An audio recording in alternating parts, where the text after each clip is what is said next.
Jadot to answer questions about her conduct as head of this agency. During the Biden presidency, America has suffered an illegal mass migration on a scale never seen in recorded history. 7.6 million foreign nationals have been allowed, indeed many would say encouraged, to illegally enter our country, overwhelming our social services, our public schools, our public hospitals, and inflicting all manner of crimes upon our people. USCIS, under its current director, has played a central role in this calamity by abusing its authority and twisting the law to permit millions of illegal aliens to claim special privileges not available to legal immigrants or American citizens. From the first day of Biden's presidency, USCIS rescinded the Trump policies that protected the integrity of our immigration system. It adopted policies that transformed temporary programs into de facto permanent residency programs and helped lock in decades-old decisions that had obviously been contradicted by events. For example, temporary status for victims of a hurricane in Honduras that occurred 20 years ago.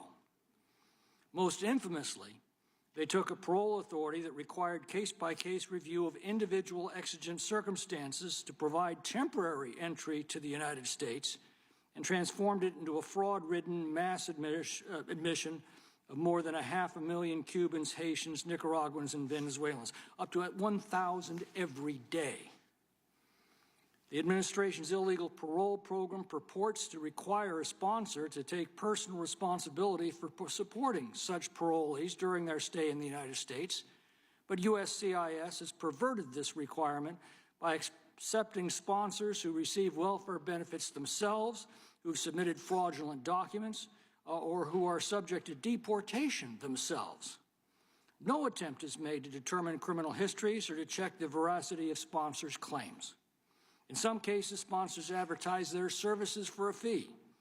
Literally, one parolee can immediately arrive in this country, receive indefinite status, and then sign up as a sponsor for the next.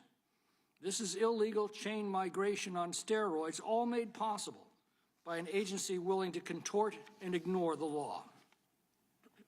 The goal of this agency and its director is obvious and it's undeniable: to funnel as many aliens directly into the country by flying them directly to every major city in America.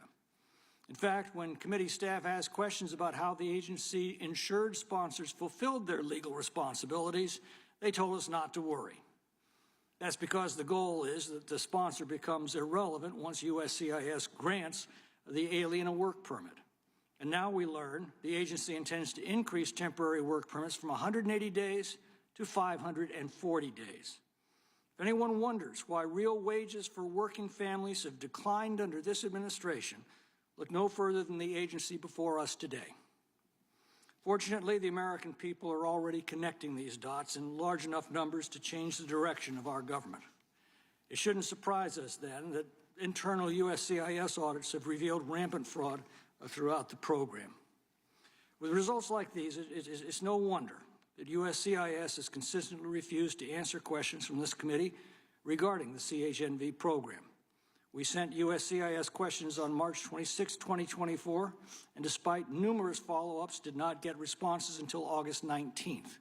We sent DHS additional questions in September after a briefing on the program. 3 months later, the committee has yet to receive answers. So we're going to try again today. We'll also ask Director Jadot to explain why the USCIS asylum backlog has roughly quadrupled in size to 1.4 million cases. We'd like to know why 83% of the affirmative asylum cases heard by this agency last year ended up being dismissed or administratively closed. USCIS should be denying or granting the majority of cases so that the alien immigration status has certainty.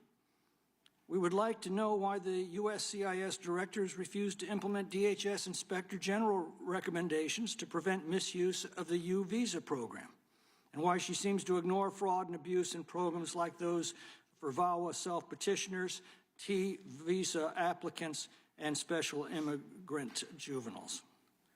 I suppose, in one sense, our nation should be indebted to the director for helping to awaken a sleeping giant on November 5th and to awaken the American people to the destructiveness of the Democrats' open border policies. The damage they've done is immense, but they at least have produced a backlash now that will give us the opportunity to restore the integrity of our borders, the force of our laws, and the welfare and safety of our people. If successful, we will not see the likes of this administration again. And with that, I yield to the ranking member for her opening statement.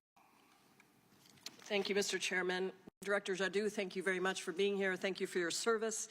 You know, we often hear the majority talk about the need for people to enter the country legally, making it sound like the vicious fight that they have waged against immigrants is solely about the need to come here legally. And yet, for 4 years under Donald Trump and Stephen Miller, Republicans did everything possible to destroy the legal pathways that our country desperately needs, taking away most of the ways that people had to come legally, even to rejoin family members or to fill job offers. They left the agency responsible for this, U.S. Citizenship and Immigration Services, in shambles, needing to be entirely rebuilt.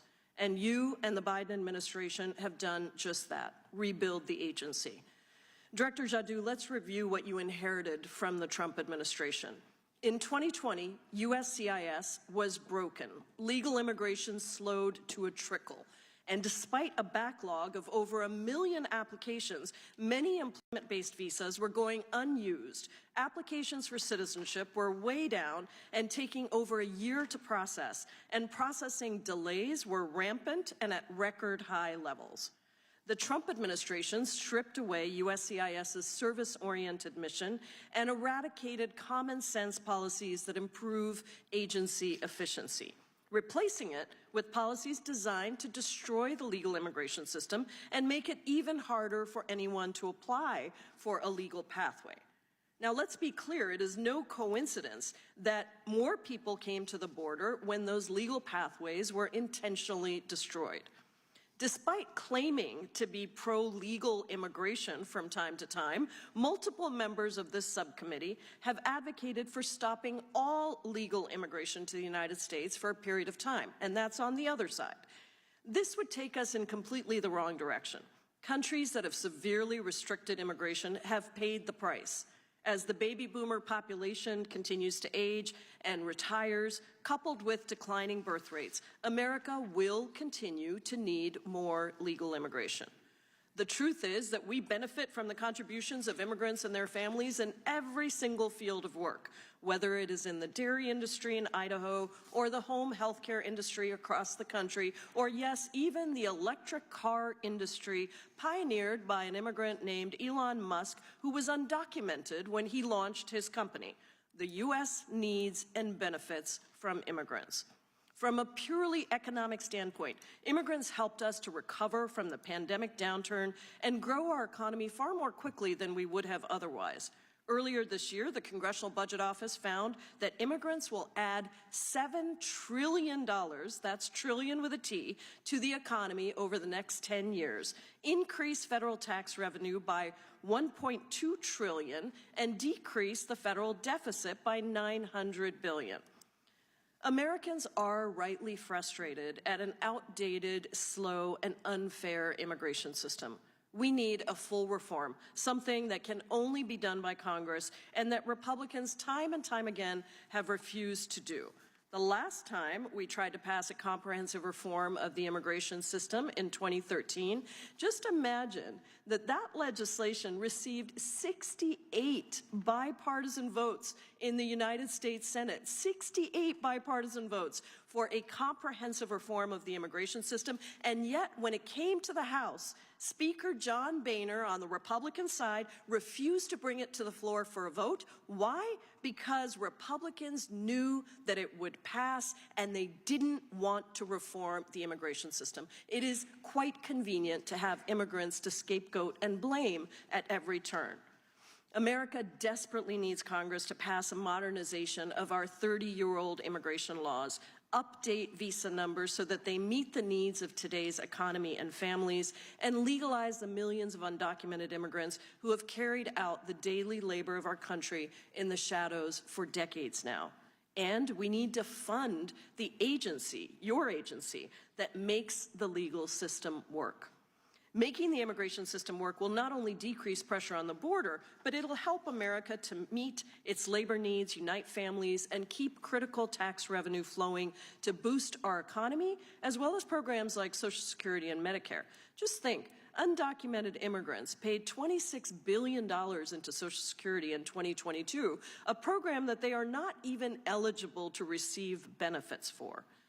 Director Jadot, you and your team have spent 4 years rebuilding an agency left in shambles by the Trump administration.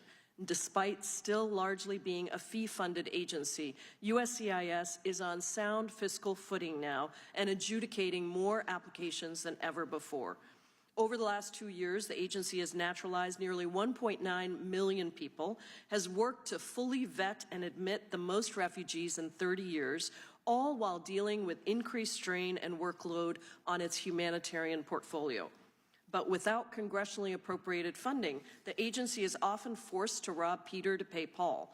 When resources are shifted to focus on processing green cards or humanitarian applications, other areas suffer. And we've seen that with long wait times to process waivers vital to keeping families together, and consistent delays in the adjudications of work authorization and temporary protected status applications. Stephen Miller and Donald Trump have threatened mass deportations and a complete crackdown on legal immigration. Elon Musk, recognizing his own journey from undocumented immigrant to documented immigrant, has at least recognized that, quote, super talented immigrants deserve additional legal pathways. While he's probably only thinking of himself and the tech sector, the reality is that we have super talented immigrants in every sector of our economy, and they deserve the same respect from a legal immigration system that recognizes their contributions. Thank you, Director, for coming today, but most important, for your tireless dedication to ensuring that America continues to be a nation that values and respects the contributions of immigrants. I yield back. Without objection, all other opening statements will be included in the record, and we'll now introduce today's witness. The Honorable Jadot is the Director of the United States Citizenship and Immigration Services, a position she's held since July 2021. Director Jadot previously served as Chief Counsel at USCIS from June of 2014 to January of 2017. We'd like to welcome our witness here today and thank her for her appearance. We'll begin by swearing you in. Would you please rise and raise your right hand? Do you swear or affirm under penalty of perjury that the testimony you're about to give is true and correct to the best of your knowledge, information, and beliefs, so help you God? Let the record reflect the witness answered in the affirmative. Thank you. Please know your written testimony will be entered in the record in its entirety. Accordingly, we'd ask that you summarize your testimony. Director Jadot, you may begin. Good morning. Chairman McClintock, Ranking Member Jayapal, and distinguished members of the subcommittee. I'm glad to have this opportunity to discuss the work of U.S. Citizenship and Immigration Services. Our day-to-day work centers on adjudicating applications and requests for immigration services in a fair, accurate, and timely manner, and above all, with integrity. On a higher level, USCIS plays a critical role in helping our nation reunify U.S. citizen families, ensure a steady supply of needed labor for U.S. employers, and implement the nation's humanitarian values preserved in our immigration law. It's important work, and we take that very seriously. I want to take this moment to recognize the dedicated USCIS workforce of more than 22,500 individuals who work to carry out this mission every day. In my time as director, I've had the privilege of meeting many of these exceptional public servants and hope that today's hearing will allow me to share more of the great work they do every day on behalf of the American people. At USCIS, the impact of our work is life-changing, with each application, petition, or request for a benefit representing an individual or a family, not just a file. For many immigrants, USCIS is the beginning of an American story. These immigrants are healthcare professionals, lawyers, members of the U.S. Armed Forces, entrepreneurs, elected officials, and public servants. They're caretakers, high-tech workers, and laborers who fill critical gaps in our workforce. And of course, they are family, friends, and neighbors, and many of them go on to become proud Americans. This work we do at USCIS is more than just a public service. My own parents immigrated from Iraq and Mexico and instilled in me a sense of devotion to family, community, and our great nation. Their dedication and purpose led me to my current role. Many in USCIS have navigated the immigration process themselves or are second-generation Americans and bring that experience to all they do. I joined USCIS as director in August of 2021. Before I arrived, a perfect storm of policy and operational decisions, COVID, and a severely outdated fee structure led to a fiscal crisis at USCIS. The results were a hiring freeze, the termination of support contracts, the issuance of furlough notices to 70% of the workforce, and as you might imagine, very low morale. All of this led to a significant and unprecedented backlog in adjudications. Although we're still working to eliminate that backlog, our diligence and focus has led to the decrease of the backlog for the first time in a decade, 2 years in a row. Despite these and many other challenges that come our way, I have seen firsthand how resilient the USCIS workforce is. They adapt to challenges with the creativity and dedication to deliver on our mission. Recovery wasn't easy. I set priorities to help USCIS get back on track fiscally and operationally. My top 3 priorities were to strengthen the fiscal health of USCIS, reinvigorate our workforce, and make our adjudication processes more efficient. With the financial support of Congress and much-needed investments in our people, processes, and technology, we're now positioned to better serve the nation and ensure that USCIS can continue to operate effectively in the long term. On the humanitarian front, USCIS and our partners across government have modernized and strengthened the U.S. Refugee Admissions Program while continuing to reinforce the capacity of our Asylum Officer Corps. We continue to carry out our role implementing strategies to discourage irregular migration while expanding the availability of safe, orderly, and lawful pathways to the United States. USCIS is also implementing better ways to do business. We're expanding online filing and improving avenues of communication with applicants. In an increasingly digital world, we're transforming our agency to one that is secure, transparent, responsive, and keeping pace with online advancements. My goal every day has been to ensure USCIS is able to uphold America's promise as a nation of welcome and possibility with fairness, integrity, and respect for all we serve. This was my commitment when I was confirmed in 2021, and it remains my commitment today. This nation needs a strong and effective immigration system and policies which reflect our values as Americans. And that policy must promote family unity, economic growth, and the value of citizenship. It must support our humanitarian values and demonstrate our place as a leader among free nations. It must promote lawful immigration and discourage irregular migration. My USCIS colleagues and I know this, and it shows in our work. We stand ready to work with you to continue to bring our immigration system into the 21st century. Thank you. Thank you for your testimony, Director. We'll now proceed with 5-minute questions from the members, and I'll begin. Our staff asked a series of straightforward questions to get some basic data figures back in September. Your office has simply stonewalled us. We informed you to be prepared to answer those questions today, so there's no excuse for further evasion or obfuscation. So I'm going to ask you now again how many aliens who have entered the country pursuant to CHNV programs since October of 2022 have changed their immigration status? So first, let me start by saying I highly value the role that Congress plays in our oversight.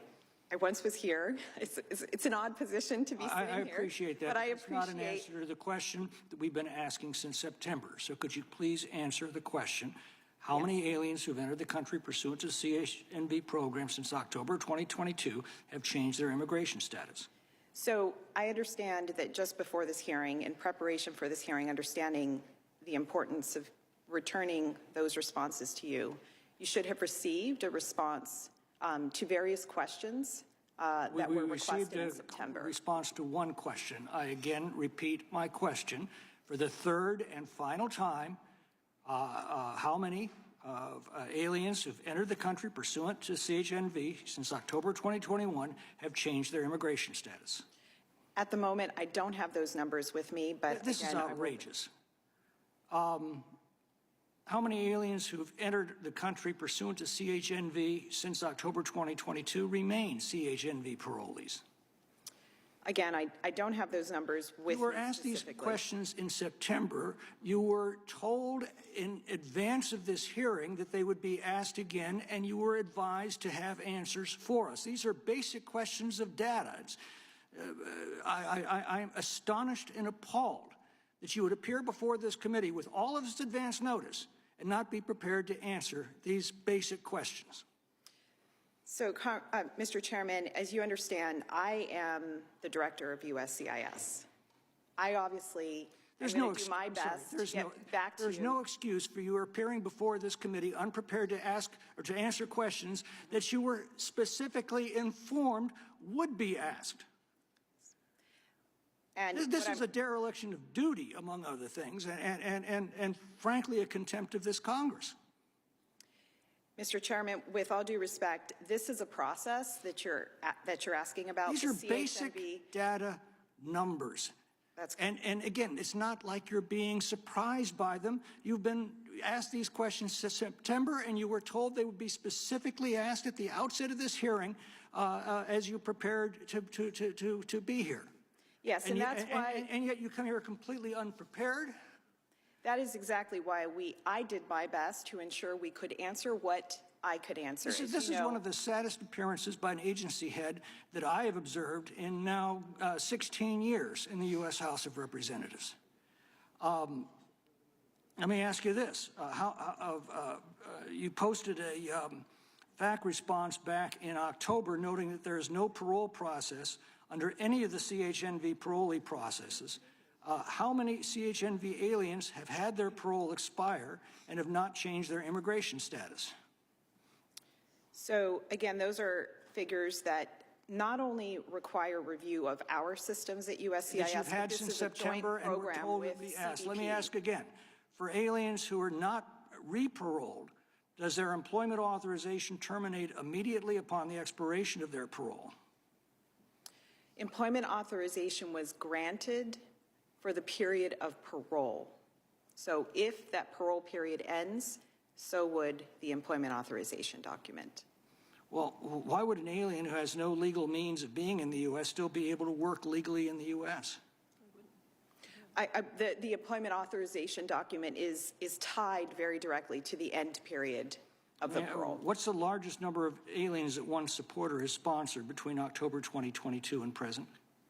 Again, another question that I tried to get answered by today, but unfortunately it requires more work and not just work at USCIS. Well, let me ask you this. What percentage of your workforce is still working at home?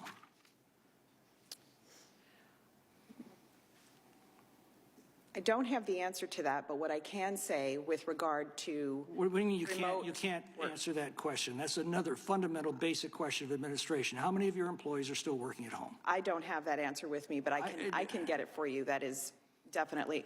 But what I can say is that USCIS has never been more efficient than it is today, and has never been more secure your appearance and more here today, full of integrity your than it is appearance today. here today totally contradicts that conclusion.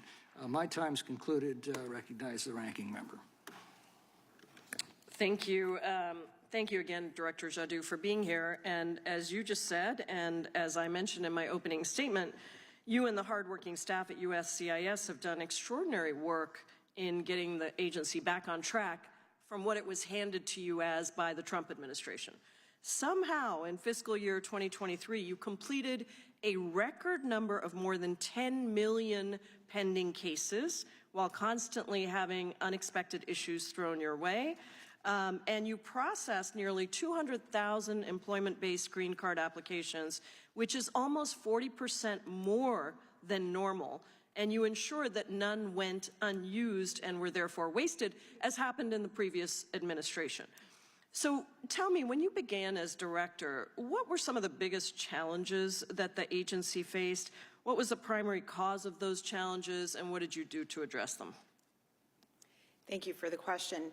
As you know, USCIS, our primary responsibility is upholding and administering the legal immigration system for the nation. We take pride in that. We take pride in doing it in timely ways, with fairness, and with integrity. And security always top of mind. So we were so proud to take this agency from a place where a fiscal crisis, just coming out of a 2020 fiscal crisis, and we were able to restabilize it financially. We were able to remove a hiring freeze that was required to recoup the money that we needed to protect the agency and move forward. We've invested in technology, we've invested in people. We are now 22,500 strong, and just before that we were under 19,000. This was no way to run a legal immigration system.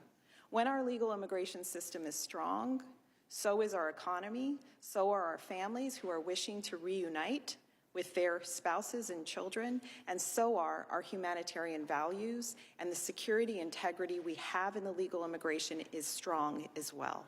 I am proud that USCIS has achieved those over these last 4 years. So you inherited an agency that was in a fiscal hole, that had a hiring freeze, that had not enough staff, and wasn't processing any applications, and you turned it around substantially.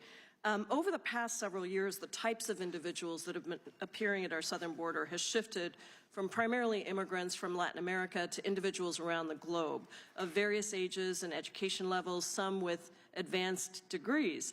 Do you think that our outdated immigration system and the fact that visa categories for individuals in specialty occupations and with exceptional abilities are severely oversubscribed contributed to that shift of what we're seeing, who we're seeing showing up on the border, that in short, our legal immigration system is not working to facilitate our ability to bring in the talent that we need? Thank you. That's a really important question. Immigrants have played a vital role in our economic recovery.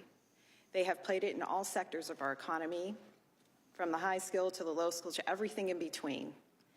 We do not have effective legal immigration systems to meet the needs of the nation, and that has shown up in each one of our processes at USCIS. Well, it's been 30 years since most of these things have been adjusted, so we're still working off of 30-year-old caps in some cases and programs that haven't been updated. You don't set immigration policy, obviously, as director of USCIS, but you certainly see the law's real-life impact in the cases that your agency adjudicates. Are there reforms that you would recommend to help USCIS better fulfill its mandate? Yes, thank you. That's really helpful, and thank you for asking that question. Number one, USCIS has been a primarily fee-funded agency since it began. Yeah. Today, it's 96% fee-funded. So that leaves us at what we can do based upon what we can charge people who pay for other benefits. So that limits the work we can do. For example, on our work at the border, we only can hire so many asylum officers to do the work we do so well alongside with our partners at Customs and Border Protection. It limits us in our humanitarian work, and it also closes off avenues for us to grow our technology and our processes. So that's the first. The second, I would very much welcome and suggest that we, once and for all, make DACA recipients the Americans they should be. And 3, our agricultural community, we need to be sure that our food industry is strong, and many immigrants support us in our food industry, and we need to make that clear for this nation. Thank you, Director. I yield back, Mr. Chairman. Mr. Biggs. Thank you, Mr. Chairman. Director, thank you for being here. The CHNV program was paused for about 5 weeks earlier this year because of rampant fraud, and we have supporters that were using all kinds of in their applications, all kinds of misinformation and fraud. So I just want to cover a few of these real quickly. Do you agree that the same Social Security number was used on at least 20 different CHNV supporter applications? So first, let me start by saying... So these are yes/no questions. So yes or no? I just want to make clear that the role that USCIS plays is on the supporter side. And I'm asking about supporter applications. Okay. I'm sorry. Can you repeat that question then? I heard it as the parolee. No, the same Social Security number was used on at least 20 different CHNV supporter applications. That's the question I asked. Sorry. You're aware of that?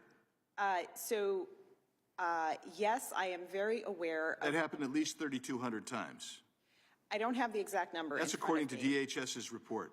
Okay. You don't dispute DHS's report, do you? No, I absolutely will not. And also the same phone number was used on at least 20 different supporter applications, at least 3,300 times. That's according to the report. Do you agree that that report's accurate?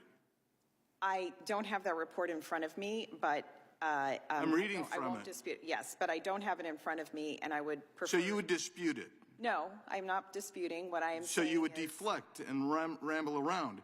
You don't disagree with that number. You don't think I'm deliberately cherry-picking number and just saying, oh, I'm just throwing this stuff out.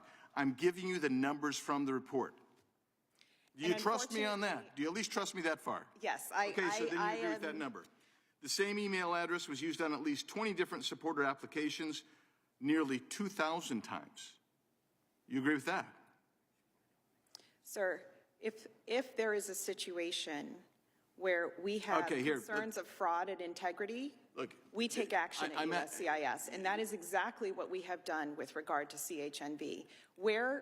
So let's clarify here. So I'm laying foundation, and you don't really want to admit that there's this much rampant fraud here. You're trying to tell me that when you find fraud, we cure it, and yet nearly 2,000 times you had the same email address used on 20 different supporter applications. The same exact 184-word text response to a question on the supporter application was used on more than 1,800 such applications by nearly 190 different CHNV supporters. More than 460 non-existent zip codes were used on supporter applications on behalf of more than 2,800 CHNV aliens. So you see, you can dance around and say you don't have the report in front of you and whatnot, but these are the facts. This program is rife with fraud. As of August 6, 2024, DHS had approved more than 80,000 CHNV supporters who were in the U.S. on a temporary basis. I'm going to give you some numbers. 224 CHNV parolees approved as CHNV supporters. That seems awkward.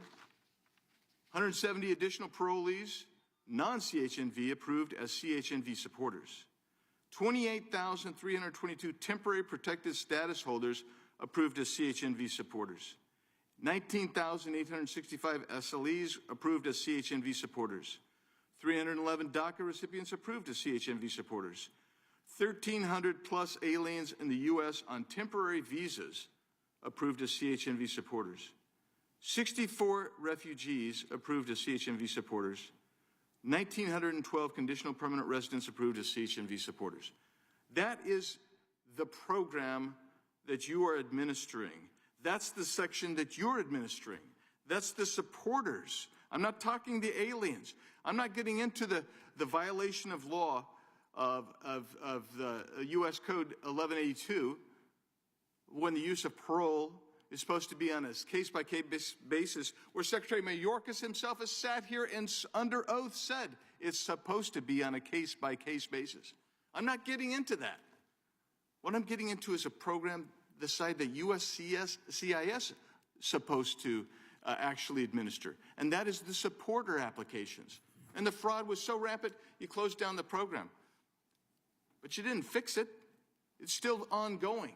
We're waiting for the next report to confirm that these things are still going on because it wasn't fixed. Mr. Chairman, my time's up. I'll yield back. Mr. Chairman, can I respond to the question? Briefly, sure. Yes. There was no question because I asked questions you couldn't answer, so that's why I gave a statement. There was no question for you, ma'am. Can I comment on? No, you can't comment, but if you can answer the gentleman's question, I'll extend you the time to do so. But I don't want another speech explaining why you can't answer the question. I was trying to explain what CHNB and the changes we have made to ensure its integrity. I think there were some points made that suggested we haven't made multiple changes, and we have. You can put those in a follow-up memo to the We'd be happy committee. to. We will have many other questions that we won't be able to ask directly at this hearing. We'd be happy to. Thank you.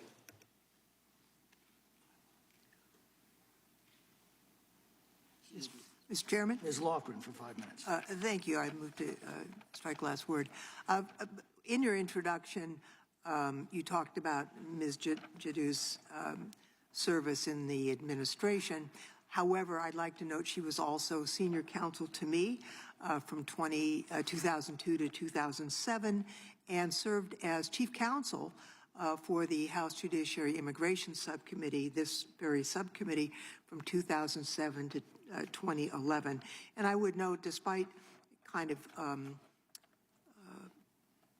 well, I don't want to categorize the tone of the questions, but when she served as chief counsel, although we did have from time to time differences of policy between the Republicans and the Democrats, we never had animosity among the council. We worked in a way that was very cordial and constructive at that time, and I would like to thank her for the work that she did for the committee.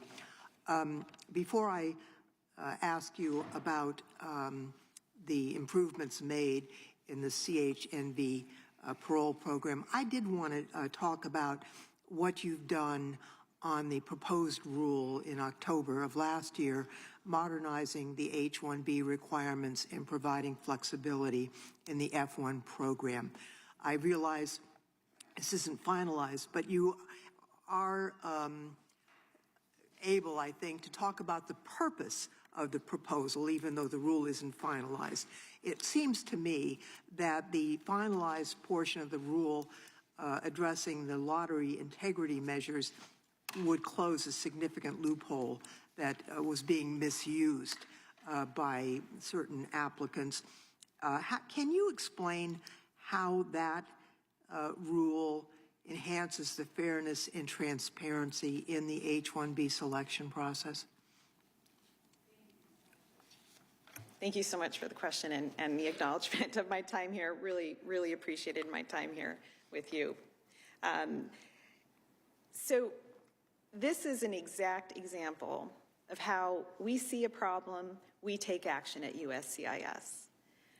When we started to see the numbers of multiple filings, and these weren't just onesies and twosies, these were multiple filings, spike, we took immediate action. We were transparent, we let the public know, and we took action with a regulation, and we took action behind the scenes as well. And we introduced a notice of proposed rulemaking that you noted, and in fact, because we couldn't finalize the whole rule fast enough in time for the latest lottery to correct that problem, we took a portion of it and finalized the piece to create that beneficiary-centric system that eliminated those concerns. Thank you very much. I would just note that when the first Trump administration was closing out, the agency was going to actually close its doors. There were frivolous activities underway that were not supported by the fee structure, and former Congressman Jeff Fortenberry and I actually worked together to put together a structure to prevent the agency from completely closing, but it was a mess.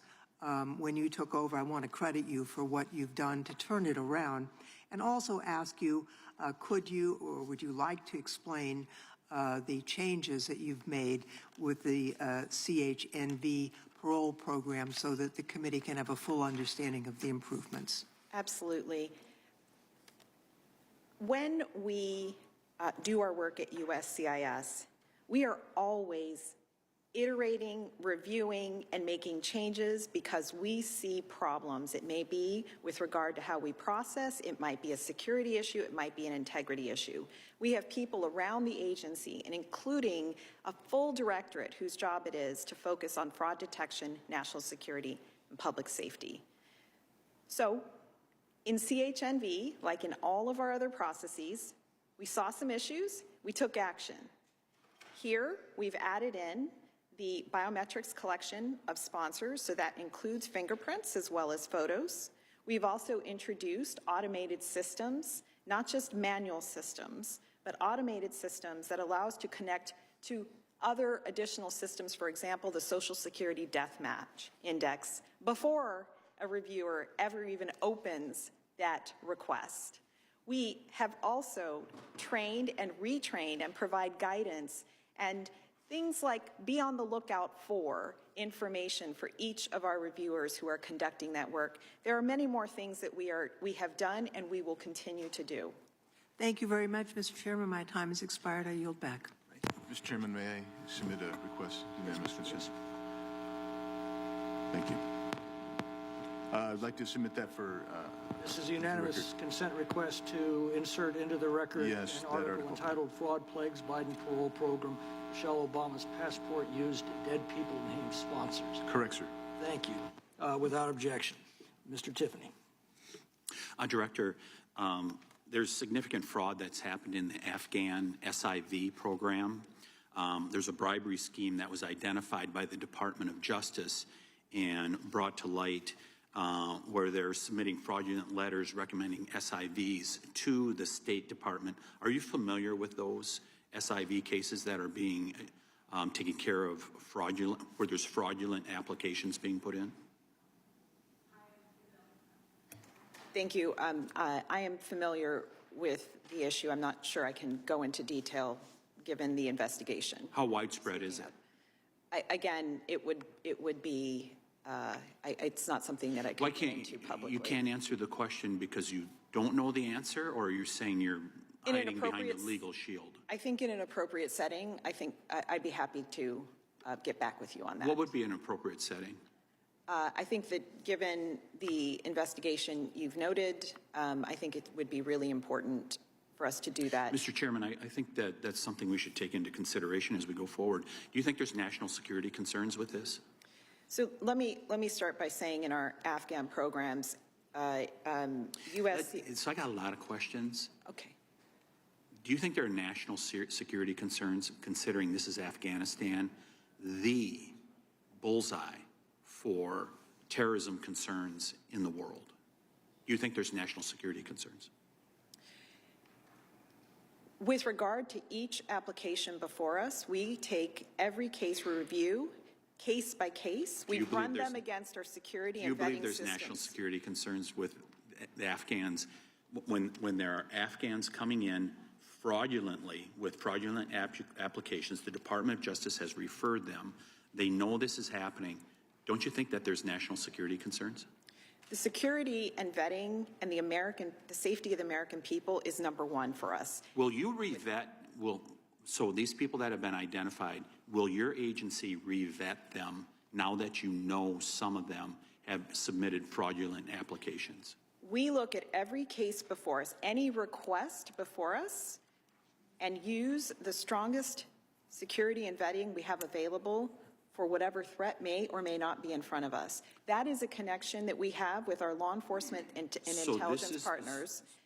This is the strongest vetting when you have the Department of Justice that's forwarding these cases now saying these are being done fraudulently. You know, Mr. Chairman, I think this is part of the reason why the other side was saying we've completed 10 million cases. Not hard to commit 10 million cases when you're not reviewing them.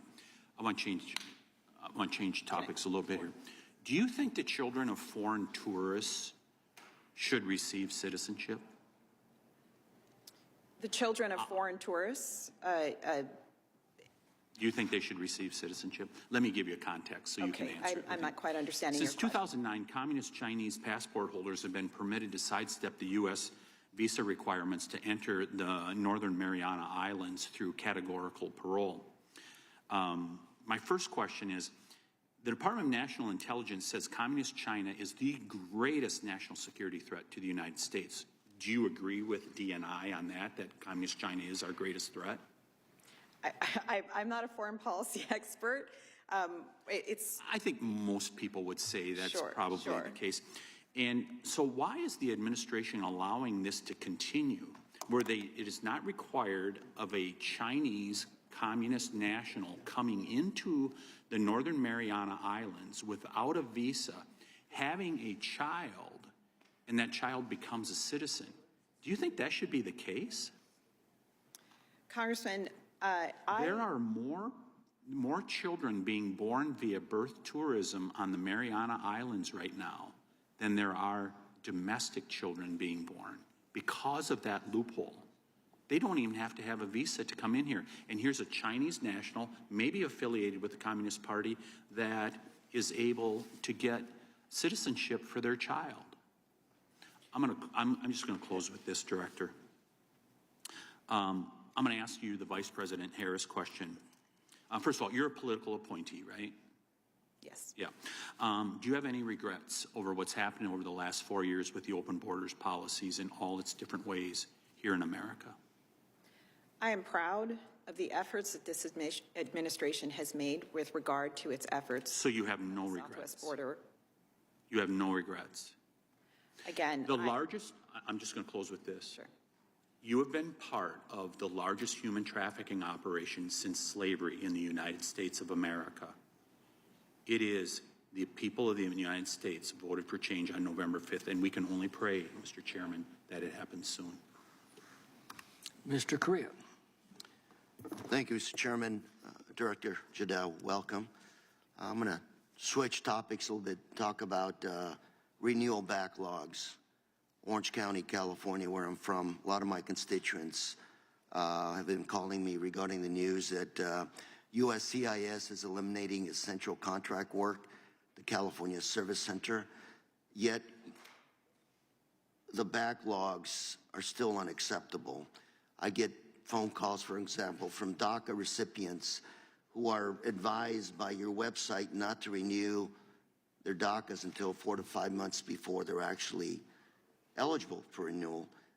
Yet I get calls from employers saying, I have an employee whose DACA just expired. Tell me, how are we doing on the backlog? So thank you for raising that important contract at the California Service Center. And I understand, thank you for the work that you've done to help us promote our hiring fair so that we could bring on some of those contract workers. We will continue to do those and appreciate the cooperation and help to promote. I want to note that we are moving away from paper-based filing. And where paper-based filing must continue, we are moving to a system of digitization. And that is why we have become more able to be efficient in our processing. This contract at the California Service Center was aimed at the way we used to do business. We are now moving into a new space, and now we are needing new things. And so we are bringing on some of those individuals to help us. So, ma'am, I've asked your office in writing, requested to give us some information on the backlog. Is it getting longer or shorter? Could you give me an answer here? I've not gotten an answer. I'm very, very proud of the work we have done to get towards eliminating that backlog. It was very large when we landed in 2021. How long was it then compared to today? We have decreased it for the first time in over a decade, 2 years running. And we are on track to continue to do that. And that is despite the number of receipts spiking up. So I'm proud of the work we're doing, and if we continue moving in this direction, Fiscally, we're you're a gonna get there. fee-based operation, 96% of your revenues fee-based, so you're doing okay economically, fiscally? At the moment, I'm thankful for our fee structure, but I will say that we continuously need more asylum officers so that we can continue to do our work at the southwest border and achieve our work here on the affirmative asylum backlog. Thank you. Let me shift very quickly. I represent Orange County, a large Middle Eastern population. A lot of Afghan refugees have decided to make Orange County their home. A lot of calls, a lot of visits to my office, a lot of Afghan allies we left behind in Afghanistan are desperately trying to get to the U.S. the way we essentially promised them. We said, if you fight along us as allies, we will always welcome you in the United States. Yet right now we have a situation where they are not being processed. They are essentially caught up somewhere around the world, and heaven forbid, if they're still in Afghanistan, their lives are in danger. Explain to me, what are we doing to make sure we process those American allies we left behind before they're actually caught and their lives are lost? So USCIS, to help the individuals who are still outside the United States, we have taken this role very seriously. Our U.S. refugee admissions program continues to work on this population, and we have very specific processes for Afghans. We also continue to work our humanitarian parole backlog to try to get through that. But it also means that we need to process the people who are already here working through their immigration journey so that they could then sponsor their close family members and ensure that they can come to the Now, let me say that I agree with my colleagues. Fraud is a very serious issue. I'm going to give you the last 30 seconds to address what have you been doing to mitigate, eliminate fraud in the process. Thank you for that really important question. I have never seen better cooperation at USCIS with our partners across law enforcement and our intelligence partners. It is the strongest it has ever been. At USCIS, we also have an entire directorate who is focused on fraud detection, national security, public safety. We have people inside each of the operational directorates, teams of people focused very directly to assist the officers who are looking at those cases. They are on the ground doing the work, advising, looking out for concerns, making changes, bringing things forward so that we can make process and operational improvements to protect the American people and also the integrity of our lawful immigration system. Thank you very much, Mr. Chairman. I'm out of time. I yield. Mr. Van Drew. Thank you, Chairman. I don't want to be partisan. I don't want to be mean. So you're going to have to forgive me in advance. I think you're doing a bad job. I think your administration has done a bad job. You've hurt legal Americans, legal immigrants, and helped some folks that shouldn't be in this country. We all support legal immigration. There's always this desire to typecast us as people who don't support legal immigration. Legal immigrants are some of the very best Americans that they are. There's nobody better than legal immigrants. They appreciate America. And they come to America because they believe in our values. They're willing to work hard. They pledge allegiance to our flag. They love this country as deeply as we do. Some of these legal immigrants love the country, sad to say, more than some of our Americans who were born here. And these individuals, they wait patiently, sometimes for years and years and years. And I know this because I get real involved in my district on the street, as I'm sure all the other members of Congress do. And we see good legal people that even have families here that deserve to be here, that have done it the right way, that haven't crossed the border illegally, that haven't done anything wrong, that haven't been given preferential treatment because of virtue signaling. Just good people that love America. And they're in the back of the line. And they're shoved back there. And they wait for years. And it costs money. And it's complicated. And it's hurtful. But under this administration, fraud-ridden parole programs are undermining their dream. Instead of honoring the commitment of legal immigrants, we see them, as I said before, being jumped in line by hundreds of thousands of migrants under parole programs that lack comprehensive oversight that they should have, making it dangerous for everyone in America, and is riddled with fraud. In fact, many of these migrants that you are letting in now have no legitimate path to enter our country without programs like CHNV. I'm going to tell you a story on the street. A guy I've known for years. His name's Kayla. I've told the story before. He's a South Asian. He's Indian. Came over to this country. He's got a green card. Works hard. Works his back off. Has 2 kids, a wife. They live above their store, which is a store and a gas station that they bought, and they pay their mortgage every single month. He works probably 12, 15, 16 hours a day. His kids are on the top of their class in school. They're obedient. They're great. He believes in America so strongly. I have conversations with him all the time. One day I go there, and he's got tears in his eyes after years and years of waiting, and other people jump in the line who couldn't give a damn about America. And I say, hey, what's on? You're crying. And he said, today, I was sworn in and I became a United States citizen. But we made him wait all those years, and he shouldn't have. When we allow hundreds of thousands of immigrants, migrants, to leap ahead in line, we lose the trust of people like Kayla who've waited for years to become Americans. We lose the trust of legal immigrants who come here in good faith, seeking a better life. And we lose the trust of the American people. And I'm telling you, I'd love to take you out on the street. I'd love to take you to my district, or I'll walk out any district and talk to Americans and how tired of it they are. They're sick and tired of it. This American system is a great system, and it's a system where you're supposed to follow the law, the rule of law, and it's supposed to be equal for everybody. So I have questions for you, and I'm going to ask you for a simple yes or no because we're running out of time. It's an easy question. USCIS, has it diverted resources from legal processing, from processing legal immigration applicants to address issues stemming from parole programs like CHNV program? Yes or no? Are we removing some resources? I know the answer already. No. Okay, well, I disagree with you. We are and we have to.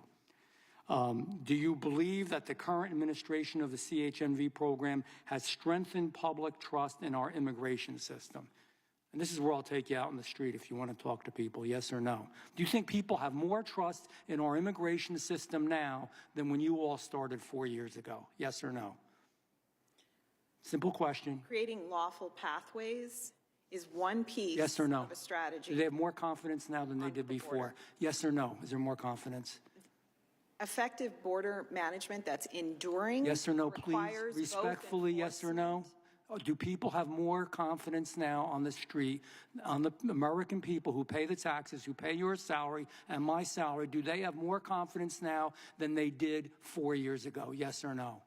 I have not surveyed. You can't answer the question because you know the answer is no, they don't. It's part of what happened in this election, Mr. Chairman. I'm afraid that the gentleman is not going to get a straight answer from this witness, and his time is. So, Mr. Chairman, I yield back. I would like to submit for the record a question which I don't have time to get to right now regarding the visas for foreign nationals to operate as airline pilots. I would like a response from you as well. That question I asked to be put in. Members will have the opportunity to submit written questions to the witness at the conclusion of the hearing. Thank you, Chairman. Chair recognizes Ms. Ross. Thank you, Mr. Chairman, and thank you, Director, for being here today and for your public service over the last several years.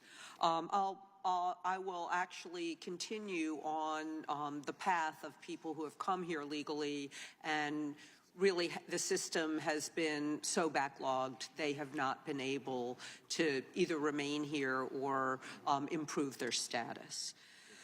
One of those many groups impacted by you and impacted by the backlog is the situation of so-called documented dreamers. These are people who were brought to the United States legally as children, but they lose that protection when they turn 21. And their families may still have all of their legal documentation, and then there would be a 21-year-old who would have to self-deport to the country that they barely know.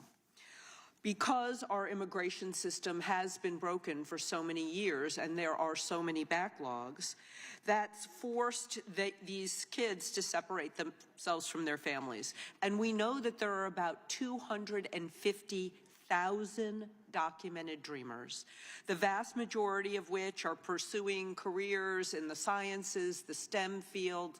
In my district, I even have a documented dreamer trying to pursue a military career. And they want to contribute their skills to our economy, and they want to stay with their families. A bipartisan bill I introduced in the House called the Americans Children's Act would solve this issue by providing them with lawful permanent resident status. It's passed the House in 2 different forms in the last Congress. We also had another chance to help these dreamers with a bipartisan border deal that failed to advance in the Senate last May. So it has bipartisan support on the Senate side as well. That bill would have amended the law so that these children would not have lost their status and would have a legal path to citizenship when they turn 21. It also that bill gave more funding to asylum officers, made non-custodial asylum processes for border entrance more efficient by creating a more streamlined channel.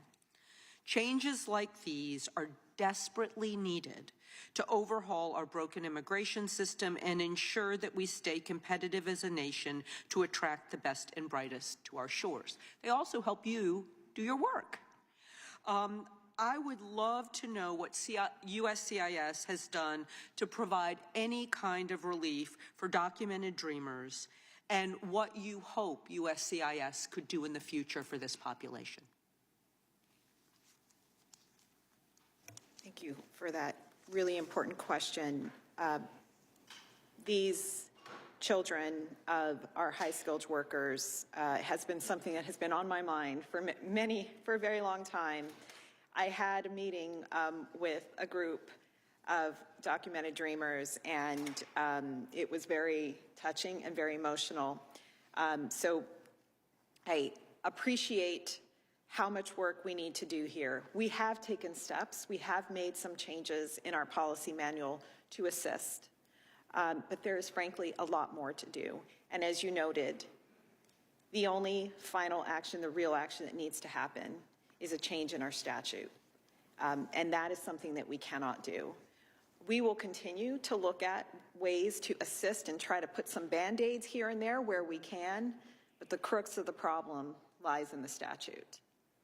And to that end, because the Senate bill both would have enhanced your resources and directly dealt with this issue, were there any other aspects of that bipartisan Senate deal that was blocked last year that you would like to see incorporated into future legislation, particularly as they relate to your ability to fulfill your mandate and help remove some of these backlogs?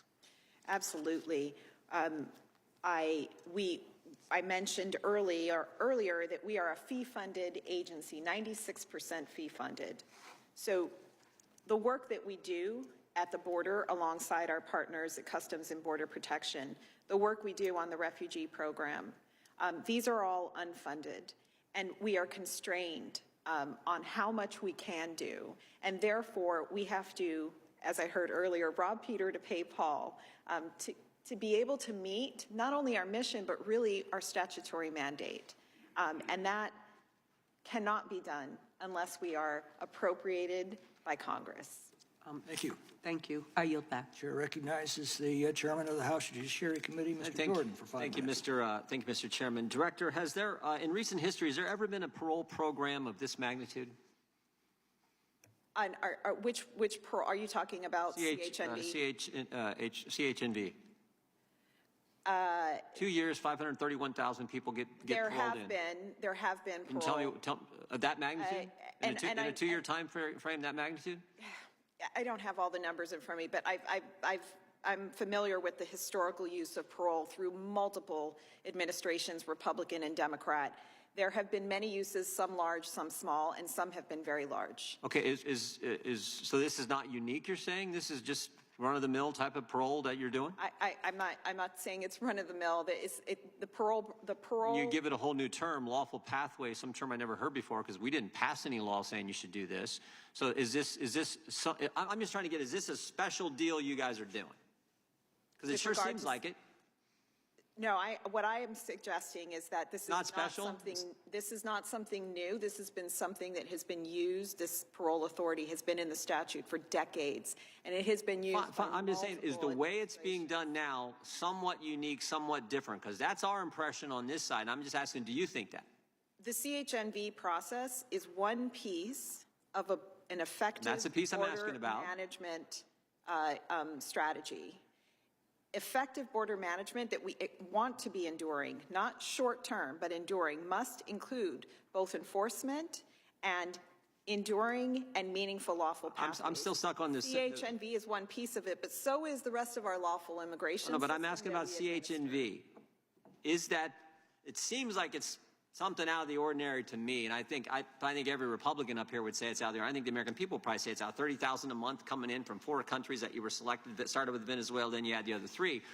That seems somewhat different than the normal process. And I'm saying, oh, well, how about this? What's the goal of that program? Why this unique approach, what we think is unique, why do that type of approach with CHNV?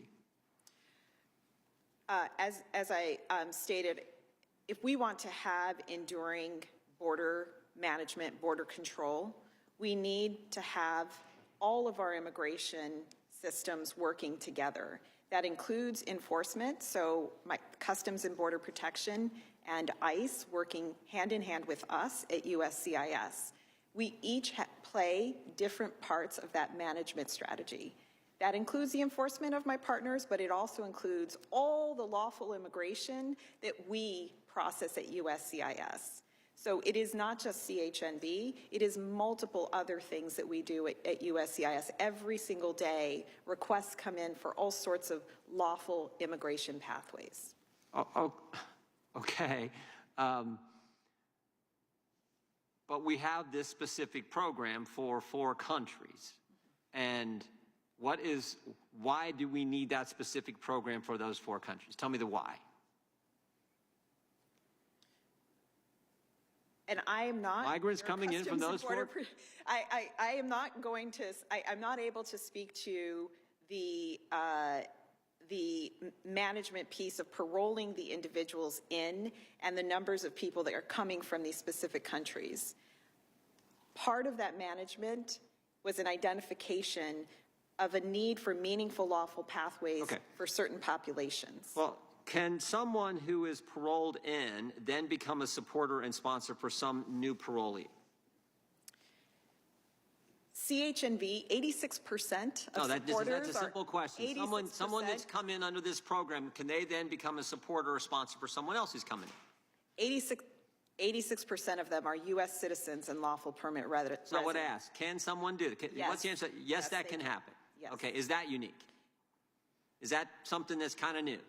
Historically, I'd have to think. Sure, seems like it's new. I got a special program for 4 countries. You come in under that program, and then Shazam, you can sponsor someone else to come in. I think that's probably pretty new. Probably something hadn't been done before. You know that? Our law passed by Congress has many instances in which, for example, a U.S. citizen can sponsor. I'm not asking about a U.S. citizen. I have a migrant who comes into the program. Can they then become a sponsor or supporter of some new migrant coming in? You said, yes, that could happen. That's not a U.S. citizen. Right. But we have other places in our law that do similar things. So CHNV, again, is a piece of an entire border management strategy. Just one piece. It cannot work alone. Neither can enforcement measures work alone if we want it to be long-lasting. And that's why this process is important. All right, Director, thank you. I yield back. Mr. Swalwell. Thank you.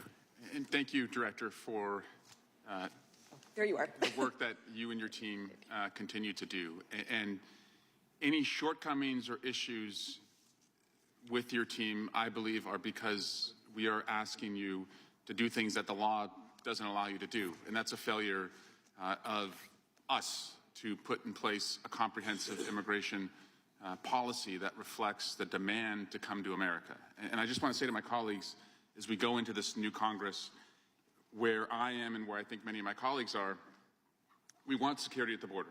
And where we can work with you to find security at the border, you will find in me an ally and a partner who will want to bring security at the border. When it comes to violent, undocumented immigrants, I want them out of the United States. I personally think they should serve their sentences if they are in custody here before removing them and sending them back to their countries, because you risk that they could come back. But if there are folks who have hurt people, put others in harm's way, have committed sexual assault, they should be gone. And I don't think you're going to find a lot of people on our side who are arguing for violent, undocumented immigrants to stay in the United States. My concern, though, and I hope the director can speak to this, is that we also have a workforce crisis in America. We have a workforce crisis as it relates to agriculture. We have a workforce crisis as it relates to hospitality. We have a workforce crisis as it relates to food and beverages, particularly our restaurant industry. And so, Director, I ask, if there is going to be a massive deportation, as the President-elect has said he's going to do, what type of pressures will that put on you all to address and process legal immigration pathways? Could we actually harm ourselves if we don't do this right, if we don't prioritize violent offenders, if it's just a grab-all, catch-all? Could we affect our ability to attract the best and brightest to take the jobs where we have vacancies in the United States? Thank you for that question. Legal immigration in many industries can often be the backbone of that industry. You noted some of them, and it is our job at USCIS to administer the lawful immigration system. The more effectively we can do that, the better we can assist our economy at all levels where immigrants are needed in certain labor forces. You know, the President-elect has said he's going to put in place a Department of Government Efficiency. I think both sides would like to see the government always be more efficient. On your side, will there be a movement, or are you looking at a way to completely digitize the process for applicants? I know right now it still is very dependent on paper filings. Is that something that could reduce just your workload and also more expeditiously process applicants? Again, a question I get really excited about. We have grown leaps and bounds in using our technology to help us better process and become more efficient, but also smarter and have more security, more integrity in our systems. Instituting technology throughout our process is the #1 thing that we can do to make us work smarter, faster, and safer for the American people. And that's what we're doing. Great. Thank you, Director. I also just want to point out to my colleagues, census data last week noted that my congressional district is the 8th wealthiest congressional district in the United States. I'm not doing much to contribute to that number, but many of my constituents are. And that reflects that 40% of my constituents were born outside of the United States. They come largely from places like India, Pakistan, Afghanistan, China, Korea, Philippines, and they reflect the best of our community, and they reflect a resilient mindset that has grown our local economy. And I'll just leave my colleagues with this. Recently, a foreign minister of another country told me the population of the United States is 3 billion people. And I thought that he had misspoken. I said, actually, sir, it's closer to somewhere between 300 and 400 million. And he said, no, you have 3 billion people in the world who will give up anything to come to the United States. And if you all can figure out a way to get it right, you can take the cream of the crop to help your economy. And I hope we can work in the next Congress to try and make that happen. I yield back. The gentleman has put his finger on exactly the problem that we face. Mr. Nails. Thank you, Mr. Chairman. You know, Eric, you mentioned just a minute ago about a large, your district is a lot of migrants, 40% in Pakistan, and I'm going to make a safe assumption. Most of those individuals, it probably took them a decade or so to get here, and they did it through the legal channel. I think in the beginning of your talk, you talked about, you know, we got to get these bad hombres out of here, the ones that are committing crime. Do you think the director would agree with you on that? If the gentleman will yield. Sure. I'll let the director speak for herself, but I will just say I am in agreement with you that I want to bring down those processing times, and I want the bad guys gone. That's right. And even Eric Adams is now on board with President Trump and Tom Homan, and we're going to get them out. We're going to get them out of our country. Trendiagua, tell us a little bit about that. Those that are listening on this, tell us a little bit about this gang, Trendiagua. Are you familiar with them? Yes. Thank you for the question. At USCIS, we are always in constant communication with our law enforcement and intelligence partners to learn about new threats so that we can apply that new knowledge into every step of our process. So tell me a little bit about Trendiagua. You're just, tell me about that gang. What do you know about them? I Are you probably don't want kidding to me? discuss too much Oh my of that. goodness gracious! Yeah, Yes. you're hiding from it. They're a very violent gang out of Venezuela, which is part of that. They are. CHNV. They're coming in here. They're killing our American people. They're taking over states. They're taking over city blocks. How do you feel about that? I tell you, in some sarcasm, I want to almost thank you guys for the job you have done, because you totally blew it. The American people are sick and tired of what they've seen over the past 4 years. And you should all be fired. Well, you will be here shortly, because the American people said, we ain't going to tolerate this anymore. I don't know, quite honestly, how Mayorkas and some in the administration even sleep at night with the job you've done with this parole. And you'll put some fancy words, you try to change a definition to justify this incompetence. It's criminal, quite honestly, what you've done. And when you see the families of these victims that have been tortured, raped, brutally murdered by individuals coming into our country, violent criminals, and I sent letters to Mayorkas, I got nothing. I heard nothing. The Border Patrol, everybody knew about Trendiagua, the gang. They didn't do nothing. They did nothing. And you didn't think the people were paying attention, the American people. You think they're too naive. They woke up, and now you're gone. And I can't wait till January 20th when President Trump will secure our border and put the American people first. I yield the rest of my time to the great chairman. I thank the gentleman for yielding. First, I just need to note, Mr. Swalwell said the Democrats want illegal aliens who've been convicted of other crimes to be deported once they've served their sentences, but that is demonstrably false. Sanctuary cities and sanctuary states like California specifically forbid notifying ICE when they're about to release a prisoner who's here illegally so that they can be deported. And I'd suggest that the workforce crisis we face is by adding millions of cheap illegal labor to the labor market who've dramatically reduced the wages of working American families and working legal immigrants. Mr. Swalwell was right about one thing. Billions of people want to come to this country. And if we allow them, we have no borders, and therefore we have no country.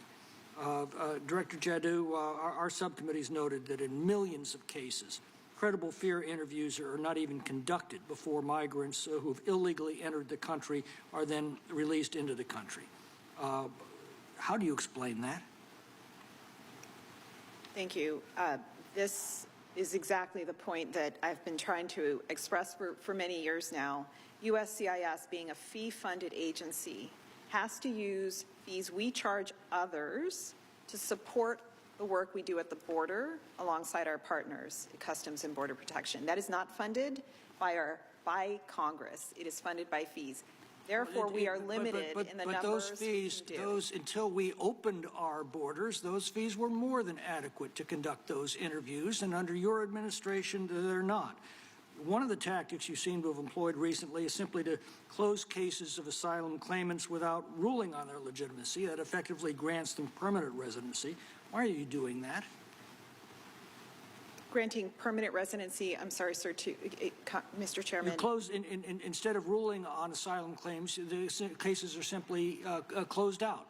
Oh, on those cases. So many cases in the asylum backlog are wrongly in asylum backlog. They're actually maybe defensive asylum, which should be before the immigration court. And we have, as we open each of these cases, discover that in fact we do not have jurisdiction and it belongs elsewhere. Yeah.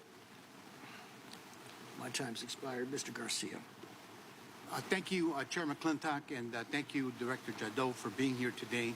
As a proud immigrant and a representative of one of the largest immigrant populations in the country, I see firsthand the challenges faced by individuals and families that are navigating our immigration system.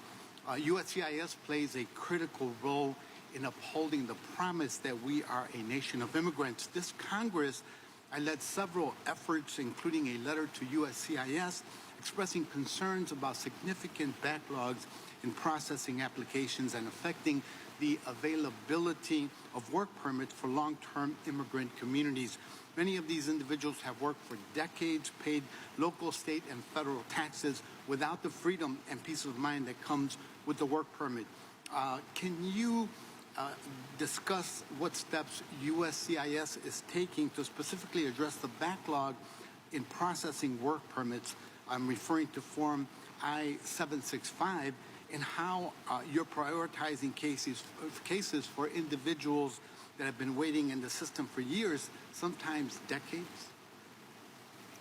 Yes, thank you. That is an area that we have been heavily focused on, our backlog. And as you stated, work authorization, work permits are critical for an individual to put food on their table, put a roof over their heads, be self-sufficient. It's also critical to the community and the economy that they live in so that their economies improve. So we have worked quite a bit to improve our processes on employment authorizations.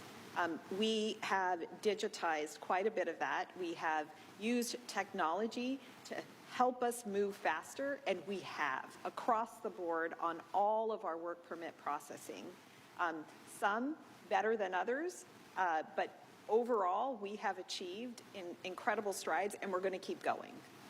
Why do some work permit renewals take longer than mandated processing times, and what additional resources or policies are needed to reduce the significant delays, and how can USCIS significantly reduce those backlogs? What I would like to continue doing is exactly what we're doing, which is bringing in more technology to help us, and that is exactly what we have done. The differences in processing times, there are many factors, and including there will be court orders, for example, that require certain time frames. There are also different statuses underneath the individual that give them the ability to work. So we need to take different steps depending on the form, depending on the status of the individual. Changing gears, according to USCIS website, and previous members have addressed this in part, DACA recipients are currently advised not to apply for renewal until 4 to 5 months before their current DACA expires. Given the incoming administration's stated desire to conduct mass deportations, how will USCIS protect data to ensure that it is not misused or not used for enforcement purposes? That's a really important question. As I stated earlier, this population should not be living in 2-year increments. And that is what they've been doing for the last 12 years, which is why I strongly support the idea of finally providing a pathway to legalization for DACA recipients. With regard to their information, it is guided by the forms that they fill out every 2 years, and that information is generally protected unless there's a fraud or law enforcement or intelligence matter. Do you feel secure in saying that you're confident that a subsequent administration would respect the information on those forms? I can't speak to what another administration would or would not do. I can speak for the administration that I currently serve in. And do you expect that the fee for naturalization services will remain or increase over the coming 4 years? I certainly can speak to what we did in this administration, and our fee increase in the naturalization space was quite minimal, and in fact, in some cases, lower for many. But I can't speak to what a future administration might do. Thank you. My time's expired. Thank you for your indulgence, Mr. Chair. Mr. Hunt. Thank you, Mr. Chairman. Do you know how you reduce illegal immigration according to the left? It's really simple. You make illegal immigration legal. Biden was upset that the American people were complaining about the increase in illegal immigration numbers at the border. So what did Biden do? He legalized illegal immigration by expanding the intended use of parole to fit his needs. The American people may be asking, what is parole? USCIS says that parole allows an individual who may be admissible or otherwise ineligible for admission to the United States to be paroled into the country for a temporary period. That's right. They created a lawful pathway for illegal aliens who would otherwise have no other entry into America. It should be temporary, but it's not. Specifically, the Biden administration expanded its parole authority by creating a new parole program specifically for citizens of Cuba, Haiti, Nicaragua, and Venezuela.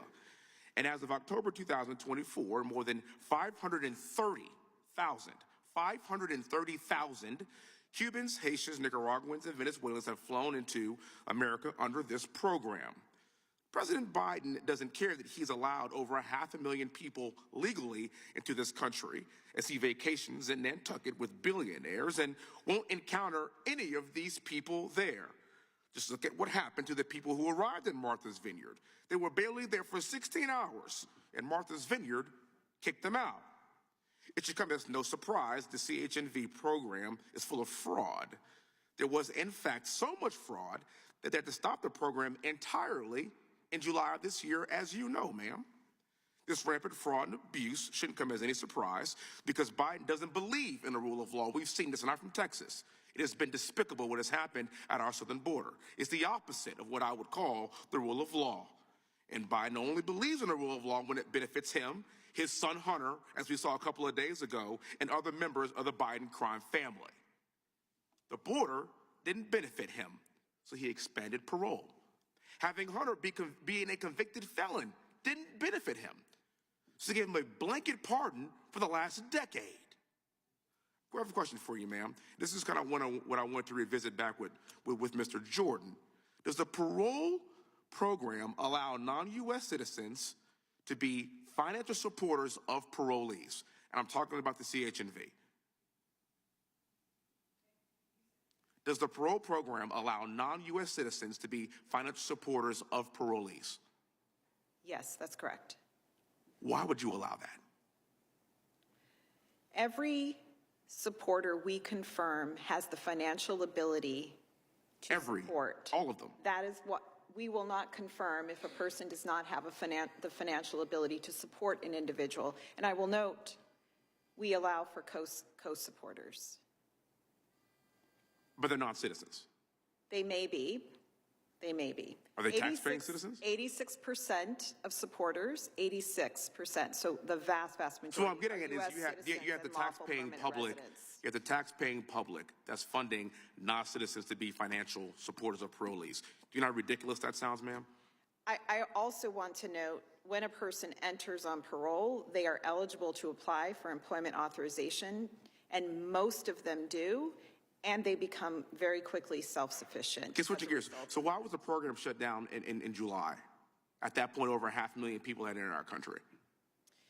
Every day at USCIS, we are looking at all of our processes to ensure we are doing the best we can, both at efficiency, at integrity, security, all of it. But by that point, 400,000 people had already been entered. So it took you that long to figure that out. In fact, we have been studying every process. As we have studied CHNV, we have made changes throughout. We decided most recently that we needed to make some additional changes that required us to momentarily pause while we could institute additional changes, notwithstanding the many changes we've been making throughout to stay many steps ahead of people that are trying to get around us. So do you think 530,000 people is acceptable? That's almost the size of a congressional district.